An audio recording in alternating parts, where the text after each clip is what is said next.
So, Anne, how did your meeting with Mr. Stevens and the Montex representative go? Well, quite well. Actually, it was very interesting. Did they come to any agreement? Well, for the moment, Montrax is going to print 3,000 copies of our next series of cookbooks. Mr. Stevens wants to give them a trial run and see how they work. If they meet their deadlines and price competitively, he'll sign on for larger deals in the future. Well, we're hoping to optimize our work and drive down costs a little. And the publishing market is in a deep crisis. Readership is dropping rapidly, which is driving down sales. At the same time, production costs are increasing because of foreign rights acquisition as well as distribution costs. As a matter of fact, I haven't bought many books recently. Tell me, Rachel, does this crisis also affect us here at Pilgrim? Certainly. The negative trends of the market are felt throughout the sector, beginning with those who work in it. In any case, I'm optimistic, and I'm sure this is just a passing crisis, and that the publishing sector will soon recover. That's probably what Gary wanted to talk to me about this morning. I saw him, and he said that he had something very important to tell me. Uh-huh. What? Why are you making that face? No, it's nothing, Anne. It's just that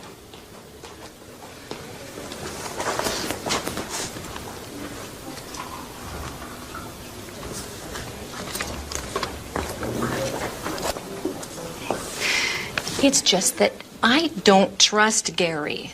He's a Latin lover and full of himself.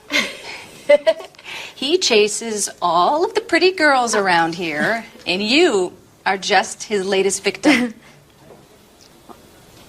Look, Rachel, I'm perfectly capable of looking after myself. I only have a working relationship with Gary, and that's how it's going to stay. Sorry, Anne. I certainly didn't mean to offend you.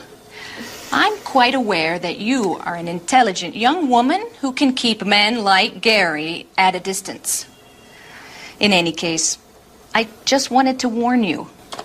I'm sure you'll agree with me once you get to know him. Right. Anne, are you ready for your next telephone call? Oh, yes. Okay, you need to get in touch with Mr. Bradford. He's a great author who has worked with us for years. He's quite friendly, and he's quite a wizard at the stove. He opened a restaurant a few years ago, but he sold it to move on to writing cookbooks. He knows 1,000 tricks in the kitchen, and he can make anything taste great, even tomato soup. Oh, come on, stop it, Gary. I've only had half a sandwich today, and hearing about tasty treats is driving me crazy. I know. Speaking of eating, when are we going to have dinner together? You don't know when to quit, do you? Enough joking around. But let me give the kitchen superman a call. Okay, but don't forget to pay him compliments. This guy just eats them up.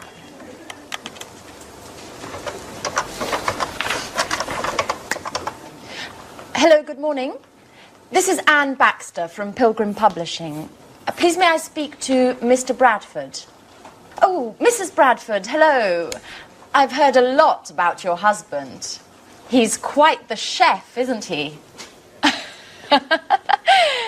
Yes, I also enjoy cooking, but I'm not in the same league, of course.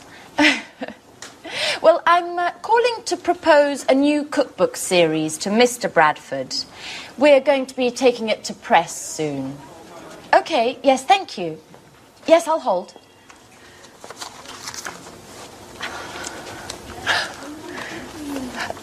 Good morning, Mr. Bradford. Hello, this is Anne Baxter from Pilgrim Publishing. First of all, congratulations. You're a legend around here. But as I was telling your wife, I'm calling to see if you're interested in participating in a new cookbook series that Yes. Yes, I know that you've always spoken to Gary Reynolds, but I'm the new colleague who's been assigned to this project. I beg your pardon? Oh, well, excuse me, Mr. Bradford, but I don't understand why you consider Mr. Reynolds to be more competent than myself. In any case, if you'd like to speak to him, hold on a moment. I'll put you through. Hey, Mark. How are you? Yeah, I think you upset Anne, our new intern. Oh, she's a fantastic colleague, diligent and hard-working. Yeah, let's set up a meeting so you can meet her. You'll be very impressed. She's also a great cook. In the meantime, I'll send you a detailed outline of the project. Okay, and we'll see each other Tuesday at 10. Okay, right. Bye, Mark. Well, what a pleasant person he is. Oh, come on, Anne. Don't let him get to you. Mr. Bradford is just a little shy with those he doesn't know. But you'll see. He's quite a lot of fun once you've met him. Why don't we take a short break? How about a little fun on the telephone? I need to relax and have a good laugh. Okay. But who should we call? I know. Let's call my flatmate Alice. She's always looking for new boyfriends, and you could pretend to be a friend of Jack's, the other flatmate, saying that you saw a picture of her and that you'd love to meet her. Okay, but she isn't going to get angry with me, is she? Oh, no, we'll tell her it was just a joke. Come.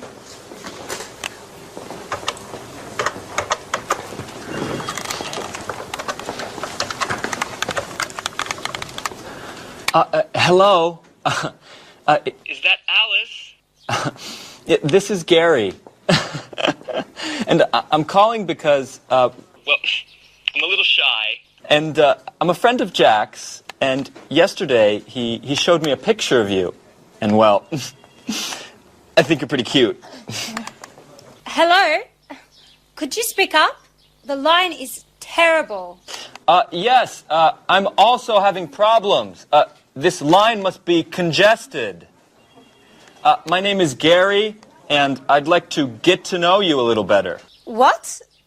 Who are you? I'm a friend of Jack's, and yesterday I saw... A picture of you. How could that be? What picture? Don't raise your voice with me. Me, Alice. In the picture, there were 3 people. One was Jack, one was an ugly girl, and then a very beautiful lady. And Jack told me it was you. hold on, while I put you through to a friend of mine who doesn't agree with me about the ugly girl. Hello? Who's speaking? This is Alice, and I urgently need to speak with the other guy. I think his name is Gary. I'm afraid I can't hear you. Could you speak up? I said I urgently need to speak with Gary. Oh, I'm afraid Gary's very busy at the moment. If you'd like an appointment, I can fit you in the beginning of next month. What? You are joking, aren't you? I told you I need to speak with him immediately. Alice! It's Anne. It's a joke! And you fell for it completely. Anne, you scared the hell out of me. What a stupid joke. Okay, maybe it was a stupid joke, but you bought it hook, line and sinker.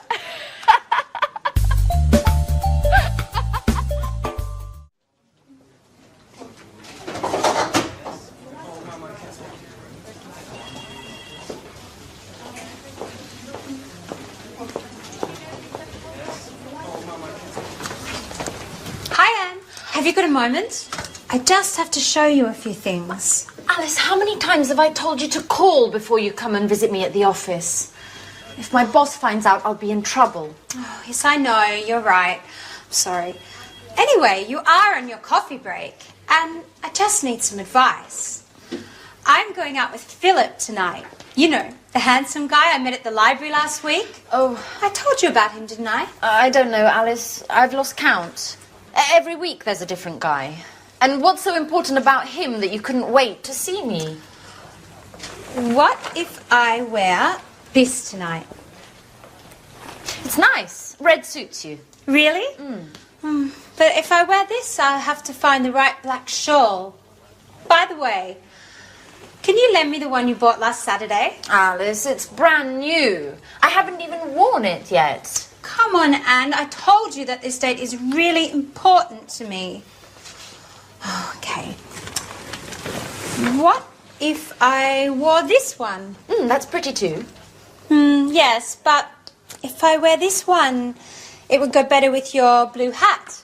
Could you lend it to me? Oh. Please, Anne. Oh, Alice, no, not that one. It was a present from my sister. Oh. I'm very attached to it. Oh, please, Anne. Come on, help me, please. Okay, it's impossible to talk you out of anything anyway. But if I'd known you were going to borrow my entire wardrobe, I would have immediately told you I was very busy. Thanks, Anne. You're the best. Yeah. Okay, I'm going now. By the way, what would you say if I told you I had broken your camera? You've done what? Oh, come on, Anne. I'm joking. Oh, I think work is making you just a little bit too nervous. Bye. Yes, to be honest, I am a bit worried. Profits are down 8% over the last few months. And just yesterday, I read an article in Media World that confirmed my suspicions. Forecasts for the publishing market are quite pessimistic. And the general feeling is that things are going to continue to go downhill based on current trends. The next 5 years could see a further drop of 20%. If we leave out bestsellers and fiction, then the entire publishing market has taken a direct hit. Or, better, is in a downward spiral. But what about sales? For the moment, they're stationary, but we won't be able to improve them. In fact, we'll have to stop publication of our encyclopedias of history and art history, with awful consequences for those working on these projects. Are you saying that we'll have to lay people off? No, not for the moment. But if things continue like they are, we will have to let some of our people go. Oh my God. There must be something we can do to keep from cutting staff. I'm meeting with Mr. Stevens this afternoon to discuss the situation. We're going to focus on new objectives for the company in both marketing and sales. Perhaps we will develop a new line of economic paperbacks, which might help sales. But the other publishers are already doing that successfully. I think we'll need to develop new products to encourage new market opportunities. Well said, Billy. I've already got an idea to suggest. It won't resolve all of our problems, but it could bring about some interesting developments. And what might this new idea be? Anne! Well, Anne, are you in there? Hey, you! I'm looking for my friend Anne. Is she with you? Anne! Surprise! Anne, hello. Come back to Earth. Someone's looking for you. Alice, what are you doing here? Well, I came to see where you work, Anne. Could you give me a tour? So, these are your colleagues. Oh. What long faces. Are you always like this? We need a little fun to lighten things up in here. Why don't you invite them to the party this evening? No, really. I don't think, well, today's really not a good time to be talking about parties. Why don't you come back some other time? And perhaps warn me in advance, perhaps. Bye-bye, Alice.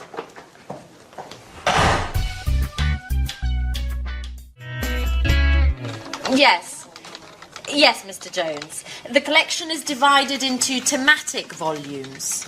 Your volume will be the first, dealing with starters. That's right. Yes, recipes should be written clearly and precisely. Well, I'm not sure I agree with you there. ingredients should be written separately, directly under the title of each dish. Okay, I'll expect your first instalment next week then. All right, goodbye, Mr. Jones. Goodbye.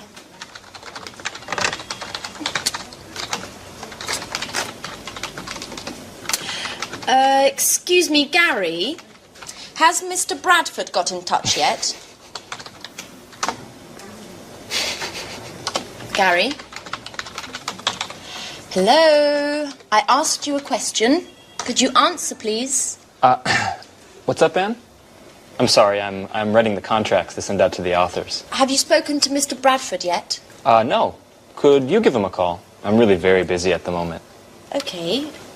Could you at least tell me where you are with him? Has he sent us the materials? Gary? Hello, Gary? What?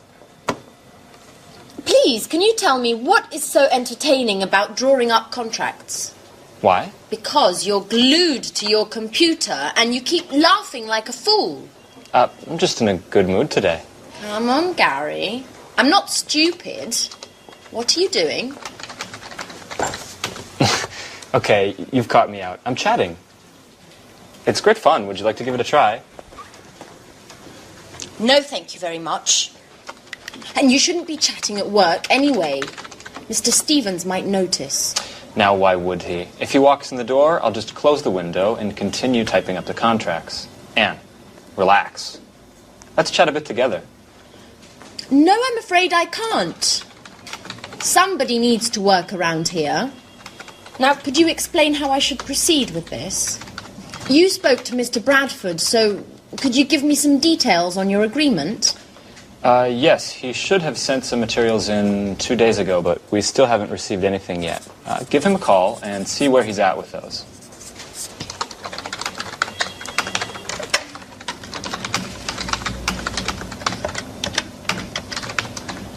Hello, Mr. Bradford. This is Anne Baxter from Pilgrim Publishing. Hello. We are still waiting for the materials you should have sent us 2 days ago. I just wanted to know if you were having problem. Well, what does the index have to do with it? I'm afraid I don't understand. No, it's just I wasn't aware that... No, I don't think... What, could you just hold on a second?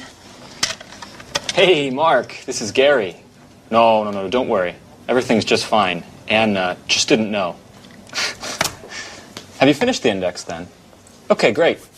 We'll expect your email, then. Okay. Bye, Mark. I hate you, Gary. If you spent a little time filling me in instead of chatting on your computer, I might just know what's going on around here. What? Oh!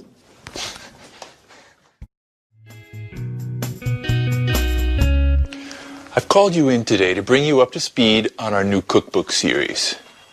Anne's going to take notes, from which we'll then develop a detailed outline of the work in progress, and then set the deadlines. So, Gary, which authors have we contacted? We've got in touch with Jones, Bradford, Smith, Fox, and Grant. Unfortunately, we haven't been able to contact Tchaikovsky. I think he's abroad at the moment. What? Sorry. Could you spell that for me, please, Gary? Certainly. Chakoswski. He's one of our Russian collaborators. Couldn't we get in touch with Parker in his place? What do you think? He's worked with us in the past. It's a good idea. Unfortunately, I haven't got his number. I think I have it in my old appointment book. Let me just make a note of that so I don't forget. What's the news on the contribution so far? Have the authors started sending in material? Yes, and I've already begun editing the first batch. Excellent, Anne. You'll also have to take care of researching the images. When you've got those, you can send them along to the graphics department for page insertion. Let's move on to the typography. Rachel, have you seen the first batch of proofs we got from Montex today? Yes, Mr. Stevens. Great work, I must say. It seems to me that they've done an excellent job. Good. So it looks like we can trust them with this edition. Let's get a bid in immediately. Take note of that, Rachel. Yes, Mr. Stevens. I'll call them as soon as we finish this meeting. One last thing. We haven't found a title for this series. Do you have any ideas? Come on. Use your imagination. I want something original. Something catchy. Nothing? Okay, then that's your first task. Do some brainstorming to come up with some ideas, and then we'll go through them together. Why the long faces? There's nothing to worry about. You're a great team. I'm sure you'll think of something interesting. Okay? Gary, did you get that email problem fixed? Yes, I did. I set up a new account for you. You only have to create a new username and password. How do I do that? I'm hopeless with computers. I know you are. In fact, by now I've lost all hope with you. But you really do need to try to learn. I mean, email and internet are indispensable in this day and age. I know, Gary. You don't ever get tired of repeating that. I must admit, I'm a Luddite. How I miss the days when you wrote letters by hand and visited the library to do research. Everything's changed now. I think I've done well to learn to send and receive emails. Speaking of emails, I noticed what you were writing to the authors, and if you'll permit me, Rachel, your emails are much too stuffy and formal. They don't fit in at all with internet jargon. What are you saying? I'll give you an example. When you start off an email, you use, "We'd like to inform you that." It's quite old-fashioned, you know? It's better to write, "Did you know that?" Or another example. When you need to make an excuse, you begin, "We regret to inform you that." It's much better to use something like, "Unfortunately, we can't." It's less formal, but at the same time, more professional. Email needs to be kept simple and to the point. Use abbreviations as often as possible and keep phrases short. If you're writing to someone you know well, you can even add an emoticon. It's always a pleasure to get one. An emoticon? What the devil is that? You're so old school, Rachel. Emoticons are those little faces that you can make using keyboard characters that show how you're feeling at the time. Okay, Professor. I'll try to simplify and use a more colloquial tone when writing. Perhaps I'll even put in a smiley. It's not difficult. You'll see. Just let the magic of the internet transport you. But remember to use netiquette. You're talking like a computer manual. What is netiquette? It's good manners on the internet. It's the rules of the road, of the network. Rachel. You really do need to get some practice, don't you? I've got an idea. Why don't you let me sign you up for a forum?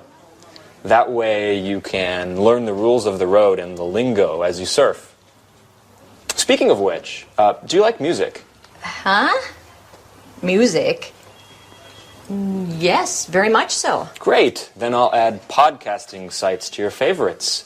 So you can download podcasts and maybe even burn them to disk. And Stop, Gary. Oh, you're driving me crazy. I don't understand a word. Besides email, I have no desire to learn any of it. None of it. Do you understand?